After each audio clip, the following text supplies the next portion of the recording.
नमस्ते साथी भाइ सबैजनालाई। आज म यो देशको बारेमा केही भन्न गइरहेछु। देशको बारेमा केही व्यक्त गरिरहेछु। ठीक लागे ताली बजाउनु, ठीक नलागे साइड लाग्नु। ल सुरु गरौँ है त, सुरु। आजकल यो देशमा किन यस्तो भएको, देश किन विनाशतिर गएको, दिनदिनै आन्दोलन किन चर्काइरहेको, धरती माताको मन किन जलाइरहेको। यस्तो नाजुक स्थिति हेर्दा मलाई रुन मन लाग्यो, देशको कालो दागहरू धुन मन लाग्यो। अस्तव्यस्त अवस्थाले रगत मेरो तात्यो, देशको निम्ति चलाइरहेको छु कलम अनि हात्यो। क्रान्ति होइन हामीलाई, शान्ति हामीलाई चाहियो। राय होइन हामीलाई, न्याय हामीलाई चाहियो। राजा होइन हामीलाई, हिटलर हामीलाई चाहियो। देशद्रोहीको गर्दन हामीलाई चाहियो। अत्याचार भ्रष्टाचारले भरेको छ समाचार होइन हामीलाई समाधान चाहियो। लुटतन्त्रदेखि झुटतन्त्रसम्म समय छुट चाहियो। देश लुट्ने लुटेराको लास हामीलाई चाहियो।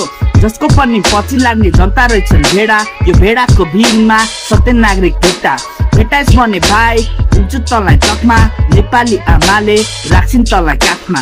भाषण होइन हामीलाई कर्म गर्ने चाहियो, शासन होइन हामीलाई मर्म बुझ्ने चाहियो। भ्रष्टाचारीलाई हानि गर्ने चाहियो, रात छाउने होइन बिहानी ल्याउने चाहियो।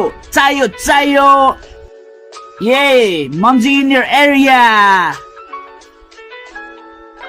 साथी भाइ सबै देश छोडी जालान्, बालुवामा सुतेर फोटो पनि हालान्। तर भाइ त चाहिँ नेपालमै बस, कडा मेहनत गर अनि कम्मर कस।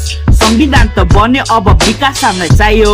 उल्मान जस्ता व्यक्तिलाई सबको साथ चाहियो। चोकबाट अब गल्लीबाट अब निस्की केटा हो, सबैजना मिलेर समृद्धि लिएर ओ। सिस्टम बदल्न अब आफै बदलौ, गल्ती देख्दा बोल्ने बानी सधैँ बसालौ। स्पोर्ट्स लाउने बानी सबै तोडौ, चिप्लो चाप्लुसी गर्ने बानी अब छोडौ। यो देश कसको, हामी सबैको, यो देशको तको अब सोचियो। विकास कसको लागि, हामी सबको लागि बनौ अब हामी पुरा स्वाभिमानी। हस्त अन्त्य गर्छु मेरा शब्दहरू, सबैको साथ मागी। यस्तै हो भाइ, गरिरहेको छु टाइम पास, जिरहेको छु भाइ, बनाएको छैन मर्या लास। कस्तो लाग्यो मेरो ऱ्याप, घरमा छैन रासन तर पलङमा प्यासन। Bye, have a good day you all।